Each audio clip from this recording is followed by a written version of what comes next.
Hi hello ನಮಸ್ಕಾರ. ನಾನು ನಿಮ್ಮ Prasanna Raikar, engineer by profession and creator by passion. Welcome to my new vlog.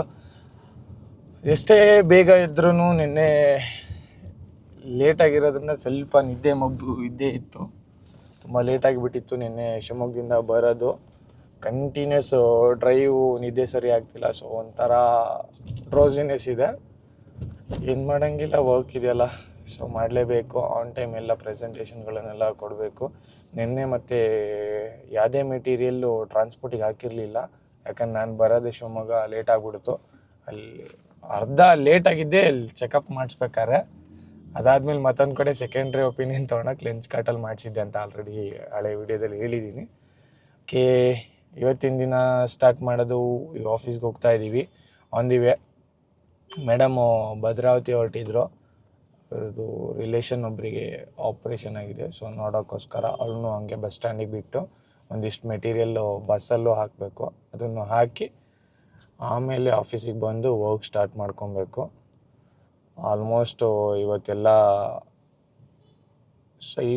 ಸೈಟಿಗೇನು ಹೋಗೋದೇನಿಲ್ಲ. ಯಾಕಂದರೆ ಬೆಂಗಳೂರೆಲ್ಲ ಮಂಡೆಯಿಂದ ಇದು ಬರುತ್ತೆ. A little longer than a few minutes later. ಹಾಗೆ ನಿನ್ನೆ ಕೊಟ್ಟಿದ್ದು ವರ್ಕ್ಗಳೆಲ್ಲ ಕಂಪ್ಲೀಟ್ ಮಾಡಿದ್ದಾರೆ ಅಂತ ನೋಡಬೇಕು. ಆಲ್ರೆಡಿ ಆ ಪ್ರಾಜೆಕ್ಟ್ ನಾನು ಮಾಡ್ತಾಯಿದ್ದೀನಿ.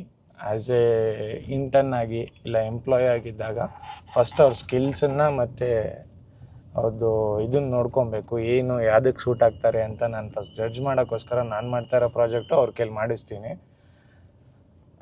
ನನಗೆ ಸ್ಯಾಟಿಸ್ಫ್ಯಾಕ್ಷನ್ ಆಗೋ ತನಕನೂ ಅವ್ರಿಗೆ ಕರೆಕ್ಷನ್ ಹೇಳಿ ಇದು ಮಾಡ್ತಾ ಇರಬೇಕು. ಯಾಕಂದರೆ ನನ್ನ ಕಂಪ್ನಿಗೆ ಹೇಗೆ ಬೇಕೋ ಹಾಗೆ ರೆಡಿ ಮಾಡ್ಕೊಬೇಕಾಗಿರತ್ತೆ.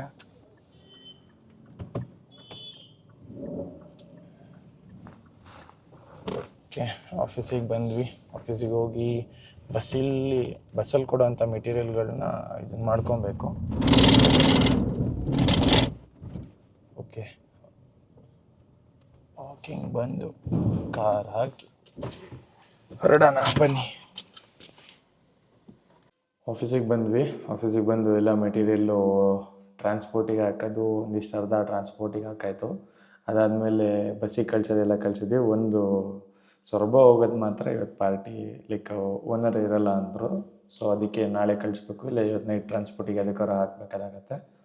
ಓಕೆ, ಈಗ ಅದೇ ಒಂದು ಎಸ್ಟಿಮೇಷನ್ ಮಾಡಬೇಕು. ಮೊನ್ನೆ ಹೋಗಿದ್ದು ಪ್ರಾಜೆಕ್ಟಿಂದು ಏನು ಎತ್ತ ಅಂತ ನೋಡಿಕೊಂಡು, ಶಟರ್ಸಿಂದು ಲೈಕ್ ಕೆಳಗಡೆ ಕೌಂಟರ್ ಟಾಪಿಂದ ಏನೇನಿತ್ತು ಅದು ಆ ಪಾರ್ಟನ್ನೆಲ್ಲ ಮುಗಿಸ್ಕೊಂಡು, ಕಾರ್ಕಸ್ಸು ಎಷ್ಟೆಷ್ಟು ಬೇಕು ಕಾರ್ಕಸ್ಸಿಗೆ ಮೆಟೀರಿಯಲ್ಲು ಅಂತ ನೋಡ್ಕೊಬೇಕು. ಅದ್ರದ್ದು ಎಸ್ಟಿಮೇಟ್ ಮಾಡಿ ಅದಾಗ್ತಿದ್ದಂಗೆ ಹುಡುಗರದ್ದು ಏನೇನು ಮಾಡಿದ್ದಾರೆ ಏನು ಎಲ್ಲ ನೋಡಿಕೊಂಡು ಇವತ್ತೊಂದು MEP ಡ್ರಾಯಿಂಗ್ ಅದ್ರದ್ದೊಂದು ಬೆಂಗಳೂರದೊಂದು ಮಾಡಿದ್ದನ್ನು ಕಳಿಸ್ಬೇಕು. ಇಲ್ಲಿ ಸಾಗರ ಲೋಕಲಿಂದ ಒಂದಿದೆ, ಅದನ್ನು ಕಳಿಸ್ಕೊಡ್ಬೇಕು. ಓಕೆ, ಮಾಡೋಣ ಬನ್ನಿ.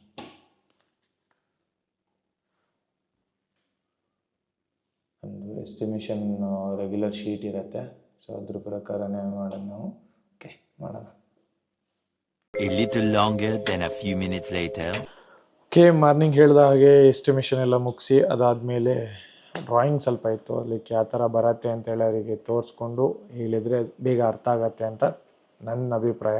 ಸೊ ಅದಕ್ಕೋಸ್ಕರ ಯಾವುದೇ ಪ್ರಾಜೆಕ್ಟ್ ದೊಡ್ಡದಿರಲಿ ಸಣ್ಣದಿರಲಿ, ವಿತೌಟ್ ಡ್ರಾಯಿಂಗ್ ನಾವು ಯಾವುದೇ ಥರ ಎಕ್ಸ್ಪ್ಲನೇಷನ್ ಮಾಡಲ್ಲ. ಡ್ರಾಯಿಂಗ್ ಇದ್ದರೆ ಸ್ವಲ್ಪ ಈಸಿ ಆಗುತ್ತೆ ಕ್ಲೈಂಟಿಗೆ ಎಕ್ಸ್ಪ್ಲೇನ್ ಮಾಡೋದು. ಸೊ ಅದಕ್ಕೋಸ್ಕರನೇ ಎಲ್ಲದು ಮಾಡಿ ಎಸ್ಟಿಮೇಷನ್ಸ್ ಎಲ್ಲ ರೆಡಿ ಮಾಡಿ ಇಟ್ಟಿದ್ದೀವಿ. ಈಗ ಕಳಿಸ್ಕೊಡ್ಬೇಕು ಅವರಿಗೆ. ಇದಾಗ್ತಿದ್ದಂಗೆ ಸ್ವಲ್ಪ ನಿನ್ನೆ ಬ್ಲಾಗೆಲ್ಲ ಎಡಿಟ್ ಮಾಡಬೇಕು, ಅದನ್ನು ಮಾಡಿ ಮತ್ತೀಗ ನೆಕ್ಸ್ಟು ನಾವು ಅದೇ ಕೇರಳ ಸ್ಟೈಲ್ ಡಿಸೈನ್ ಮಾಡ್ತಾಯಿದ್ವಲ್ಲ ಅದನ್ನು ಕಂಟಿನ್ಯೂ ಮಾಡಬೇಕು. ಅದನ್ನು ಮಾಡೋಣ. ಓಕೆ, ಬ್ಲಾಗ್ ಎಡಿಟ್ ಮಾಡಿ ಬ್ಲಾಗ್ ಅಪ್ಲೋಡ್ ಮಾಡಬೇಕು ಇವತ್ತಿಂದು. ಓಕೆ, ಮಾಡೋಣ. ಇವತ್ತಿಂದಲ್ಲ.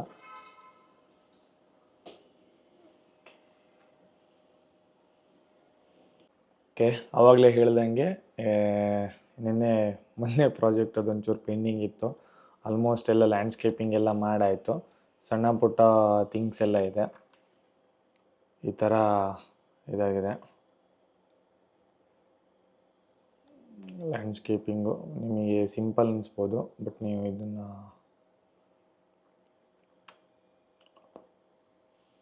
ಮತ್ತೊಂದೇನೆಂದರೆ ಕಲರ್ ಗ್ರೇಡಿಂಗ್ ಒಂದು ಮಾಡೋಕ್ಕೆ ಬಂದರೆ ಸಿವಿಲಲ್ಲಿ ಅದು ಟಫೆಸ್ಟ್ ಜಾಬ್ ಅದು ಆ್ಯಕ್ಚುಲಿ. ಅದು ಬಂದರೆ ನೀವು ಬೇಗ ವರ್ಕ್ ಅರ್ಥ ಮಾಡ್ಕೊಂಬಿಡ್ತೀರಾ. ಅದೊಂದು ಕಲ್ಕೊಂಬಿಡಿ.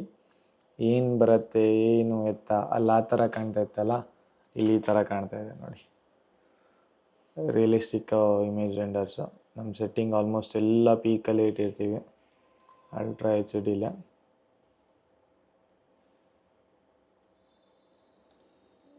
ಮೆಟೀರಿಯಲ್ ನಿಮಗೆ ಫೀಲ್ ಆಗುತ್ತೆ ನೋಡಿ, ಅದು ಏನು ರಿಯಲ್ ಥರನೇ ಫೀಲ್ ಆಗುತ್ತೆ. ಯಾಕಂದರೆ ನಿಮಗೆ ಕ್ರ್ಯಾಕ್ ವರ್ಷನ್ಗಳಲ್ಲಿ ನಿಮಗೆ ಲ್ಯಾಗ್ಗಳು ಜಾಸ್ತಿ, ಹಾಗೂ ನಿಮಗೆ ಎಲ್ಲ ಅಸೆಟ್ಗಳನ್ನ ಯೂಸ್ ಮಾಡೋಕ್ಕಾಗಲ್ಲ ಇದರಲ್ಲಿರೋದು.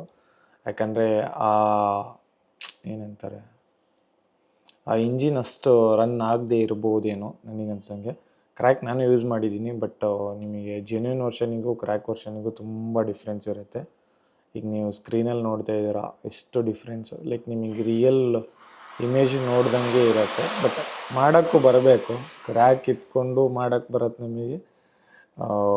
ಇದ್ರಿಕ್ ಪೇಯ್ಡ್ ವರ್ಷನ್ ಇದ್ರೂ ಮಾಡ್ತೀವಿ, ಬಟ್ ಅದೆಲ್ಲ ಸ್ಕಿಲ್ ಮೇಲೆ ಡಿಪೆಂಡ್ ಆಗಿರುತ್ತೆ. ಸೊ ಅದಕ್ಕೆ ಹೇಳೋದು, ಒತ್ತಿ ಹೇಳ್ತಾ ಇರ್ತೀನಿ, ಸ್ಕಿಲ್ ಮೇಲೆ ಡೆಫಿನೆಟ್ಲಿ ಎಲ್ಲರೂ ಕಾನ್ಸಂಟ್ರೇಟ್ ಮಾಡಲೇಬೇಕು. ಓಕೆ, ಇವಾಗ ನಮ್ಮ ದೋಸ್ತಾನ ಪಿಕ್ ಮಾಡೋಕ್ಕೆ ಹೋಗ್ಬೇಕು. ಸುಮಾರು ದಿನ ಆದಮೇಲೆ ಗಿರಿ ಬರ್ತಾವನೆ, ಅವನನ್ನು ಪಿಕ್ ಮಾಡೋಕ್ಕೆ ಹೋಗ್ಬೇಕು. ಸೊ ಈಗ ಎಲ್ಲ ಕ್ಲೋಸ್ ಮಾಡಿ ಹೊಡ್ತಾ ಇದ್ದೀನಿ. ಇದೊಂದು ಇಮೇಜನ್ನ ಸ್ಕ್ರೀನ್ ಮೇಲೆ ಹಾಕ್ತೀನಿ ಆಮೇಲೆ.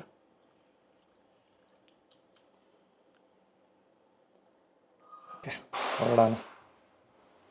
ಫೈನಲಿ ಸುಮಾರು ದಿನ ಆದಮೇಲೆ ಮನೆಗೆ ಬೇಗ ಬಂದ್ವಿ ಅಂತ ಅಂದ್ಕೊಂಡ್ವಿ. ಬಟ್ ಇಲ್ಲಿ ಬರೋಷ್ಟರೊಳಗಿದ್ದು 11:34 ಆಗಿಬಿಟ್ಟಿದೆ. ಬಟ್ 15 ಡೇಸಿಗೆ ಕಂಪೇರ್ ಮಾಡಿದ್ರೆ ಇದು ಆ್ಯಕ್ಚುಲಿ ತುಂಬ ಬೇಗ. ಇವತ್ತಿನದು ಡೇಯಲ್ಲಿ ಅದರಲ್ಲಿ ಗಿರಿ ಬೇರೆ ಅನ್ಎಕ್ಸ್ಪೆಕ್ಟೆಡ್ಲಿ ಸಾಗರ ಬಂದುಬಿಟ್ಟ, ನನ್ನ ಫ್ರೆಂಡ್ ಅವನು.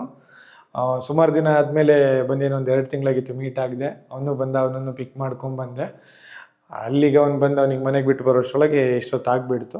ಏನೋ ಇವತ್ತು 12 ಗಂಟೆ ಒಳಗೆ ಬಂದೀವಿ, ಅದೇ ಖುಷಿ. ಬಟ್ ಈ ವಾರದಲ್ಲಿ ನೀವು ಏನು ಅಂದ್ಕೊಂಡಿದ್ವಿ ಅಂದರೆ, ಇವತ್ತಿನ ದಿನ ನಮಗೇನು ಸ್ಪೆಷಲ್ ಅಂದರೆ, ಹಳೆ ವರ್ಕ್ಗಳನ್ನು ಆಲ್ಮೋಸ್ಟ್ ಒಂದೊಂದು ದಡ ಸೇರಿಸ್ಬಿಟ್ಟಿದ್ದೀವಿ. 3D ರೆಂಡ್ರಿಂಗ್ಗಳು ಆಲ್ಮೋಸ್ಟ್ 85% ಕಂಪ್ಲೀಟ್ ಆಗಿದೆ. ಇನ್ನೊಂದು 15% ವರ್ಕ್ ಇದೆ. ನಾಳೆಗೆ ಅದನ್ನು ಚಚ್ಚದೆ ಹಾಕಿ, ಅಂದರೆ ಮುಗಿಸೋದು ಅಂತೇಳಿ. ನಾಳೆ ವರ್ಕೆಲ್ಲ ಮುಗಿಸಿ ಮಂಡೇ ಸಬ್ಮಿಟ್ ಮಾಡಿ, ಅದರಲ್ಲಿ ಏನಾದ್ರು ಕರೆಕ್ಷನ್ ಇದ್ದರೆ ಇನ್ನೊಂದು ಸೆಕೆಂಡ್ ಆಪ್ಷನಿಗೆ ಹೋಗಬೇಕು. ಕರೆಕ್ಷನ್ ಏನೂ ಇಲ್ಲ ಅಂದರೆ ಫಸ್ಟ್ ಆಪ್ಷನಲ್ಲೇ ಡನ್ ಮಾಡಿ. ಯಾಕಂದರೆ ತುಂಬ ಆಪ್ಷನ್ನು ಅವರಿಗೂ ಕೊಟ್ಟಾಗ ಅವ್ರಿಗೂ ಕನ್ಫ್ಯೂಷನ್ ಇರುತ್ತೆ. ಕೇಳಿದ್ರೆ ಮಾಡಿಕೊಡ್ತೀವಿ ಡೆಫಿನೆಟ್ಲಿ. ನಾವು ಯಾವಾಗ ಅವ್ರ ಹತ್ರ ಅಡ್ವಾನ್ಸ್ ಇಸ್ಕೊಂತೀವಿ, ನಮ್ಮ ಅಗ್ರಿಮೆಂಟಲ್ಲಿ ಅದನ್ನು ಹೇಳಿರ್ತೀವಿ. ನಾವು ಯಾವುದು 2D ಪ್ಲ್ಯಾನಲ್ಲಿ ನಿಮಗೆ 2 ಥರದ್ದು ಆಪ್ಷನ್ ಕೊಡ್ತೀವಿ. ಲೈಕ್ ಪ್ಲ್ಯಾನಿಂಗಲ್ಲಿ 2Dಲಿ 2 ಆಪ್ಷನ್ ಕೊಟ್ಟಿರ್ತೀವಿ. ಅದಾದಮೇಲೆ 3Dಲಿ 3 ಆಪ್ಷನ್ ಕೊಡ್ತೀವಿ. ಫಸ್ಟ್ ಆಪ್ಷನ್ ಇಷ್ಟ ಆಗಿಲ್ಲ ಅಂದರೆ ಸೆಕೆಂಡ್ 5 ಆಪ್ಷನ್ 2 ಒಂದೇ ಸತಿ 2 ಕೊಡ್ತೀವಿ ಅಂತ ಹೇಳಿರ್ತೀವಿ. ಬಟ್ ಆಲ್ಮೋಸ್ಟ್ ನಾನು ಕೊಟ್ಟಿರೋದೆಲ್ಲ ಫಸ್ಟ್ ಆಪ್ಷನ್ನೇ ಓಕೆ ಆಗಿದೆ. ಬಟ್ ಒಂದೊಂದು ಸತಿ ಆಗಿದೆ, 3 ಅಲ್ಲ 5, 6 ಮಾಡಿಕೊಟ್ಟಾಗೂ ಒಂದೊಂದು ಕ್ಲೈಂಟಿಗೆ ಓಕೆ ಆಗದಿದ್ದು ಇದೆ, ಇಲ್ಲ ಅಂತ ಹೇಳಲ್ಲ. ಬಟ್ ತುಂಬ ರೇರ್ ಕೇಸ್, ತುಂಬ ರೇರ್ ಕೇಸು. ಒಂದು 90% ಎಲ್ಲ ಫಸ್ಟ್ ಆಪ್ಷನ್ನೇ ಆಲ್ಮೋಸ್ಟ್ ಲೈಕ್ ಆಗಿದೆ. ಇನ್ನು 10% ಮಾತ್ರ ಒಂದಿಷ್ಟು ದಾವಣಗೆರೆಯಲ್ಲಿ ನಮ್ಮದೊಂದು ಫ್ರೆಂಡಿಂದೊಂದು ಮನೆ ಕೊಟ್ಟಾಗ ಒಂದು ಇದಾಗಿತ್ತು. ಅದು ಬಿಟ್ಟರೆ ಮತ್ತೆ ಅಂದರೆ ನನಗೆ ತುಂಬ ದೂರದ ಫ್ರೆಂಡ್ ಅವರು, ಒಬ್ರಿಗೆ ಮಾಡಿಕೊಟ್ಟಿದ್ದೆ ಈ ರೀಸೆಂಟ್ ಒಂದು ಸ್ವಲ್ಪ ದಿನದ ಹಿಂದೆ. ಅದಾದಮೇಲೆ ಇನ್ನು ಈ ವರ್ಷ ಯಾರೂ ಅಂತೂ ಇಲ್ಲ ಫಸ್ಟ್ ಆಪ್ಷನ್ನೇ ಆಲ್ಮೋಸ್ಟ್ ಡನ್ ಆಗಿದೆ, ಅದೇ ಖುಷಿ. ಓಕೆ, ಇದಾಗಿತ್ತು ಇವತ್ತಿನ ಬ್ಲಾಗಲ್ಲಿ ನೀವು ಎಲ್ಲ ರೀತಿಯ ಇಂಜಿನಿಯರ್ ಸ್ಟ್ರಗಲ್ಸ್ಗಳು, ಅದರಲ್ಲಿ ಡೇ ಟು ಡೇ ಲೈಫ್ ಎಲ್ಲದೂ ನೋಡ್ತಾ ಇದ್ದೀರಾ. ವಿಡಿಯೋ ಇಷ್ಟ ಆಗಿದೆ ಅಂತ ಅಂದ್ಕೊಳ್ತೀನಿ. ದಯವಿಟ್ಟು ಎಲ್ಲರೂ ಸಬ್ಸ್ಕ್ರೈಬ್ ಆಗಿ. ವಿಡಿಯೋ ನೋಡ್ತಾ ಇದ್ದೀರಾ, ಯಾರೂ ಸಬ್ಸ್ಕ್ರೈಬ್ ಮಾಡ್ತಾ ಇಲ್ಲ. ಯಾಕಂದರೆ ನೀವು ಸಬ್ಸ್ಕ್ರೈಬ್ ಮಾಡೋದ್ರಿಂದ ನಮಗೊಂದು ಪ್ರೋತ್ಸಾಹ ಸಿಗುತ್ತೆ. ದಯವಿಟ್ಟು ಮಾಡಿ ಅಂತ ಹೇಳ್ತಾ ಇವತ್ತಿನ ವೀಡಿಯೋನ ಇಲ್ಲೇ ಮುಗಿಸ್ತೀನಿ. ವಿಡಿಯೋ ಮುಗಿಸೋಕ್ಕೂ ಮುಂಚೆ ನಿನ್ನೆ ಹೇಳ್ದಂಗೆ M20 ಗ್ರೇಡ್ನೇ ಯಾಕೆ ಎಲ್ಲರೂ ಯೂಸ್ ಮಾಡ್ತಾರೆ ಅಂದರೆ, M20 ಗ್ರೇಡ್ ಏನು ಅಂದರೆ M20 ಸ್ಟ್ಯಾಂಡ್ ಫಾರ್ ಅದ್ರದ್ದು ಸ್ಟ್ರೆಂತ್ 20 kN/m² ಅಂತೇಳಿ. ಅಂದರೆ ಫಾರ್ 28 ಡೇಸ್, ಅಂದರೆ 28 ದಿನಕ್ಕೆ ಆ ಸ್ಟ್ರೆಂತ್ ಅಚೀವ್ ಆಗುತ್ತೆ ಆ ಕಾಂಕ್ರೀಟು ಅಂತೇಳಿ.